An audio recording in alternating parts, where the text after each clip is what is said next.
13 Reasons Why by Jay Asher. Clay came home from school like it was any other day, but it wasn't just any other day.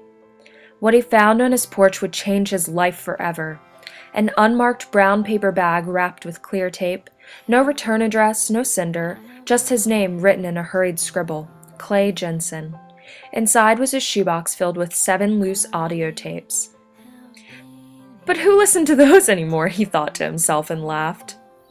Without any knowledge of what they could possibly be, Clay headed out to the only place he could think to find one of those things to play those.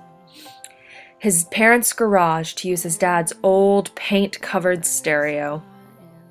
He hit eject on the player and slowly slid the first tape in. Clay was shocked at what he heard. "Hello, boys and girls. Hannah Baker here, live and in stereo." Clay couldn't believe it. Live? But Hannah was dead. "I hope you're ready because I'm about to tell you the story of my life. More specifically, why my life ended. And if you're listening to these tapes, you're one of the reasons why."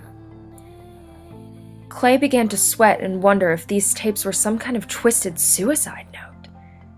How could he be one of the reasons why she died when he had only ever been nice to her? There were 7 tapes, 13 people, and 13 reasons why Hannah Baker had chosen to take her life. Each person had to listen to the tapes until they heard their name and the one afterwards so they could pass the tapes along, or else Hannah threatened that the tapes would come out. Clay wasn't sure if he wanted to keep listening, but what if what she said about him was something that should never see the light of day? How far into these tapes was he, and how many people had heard what she had said about him?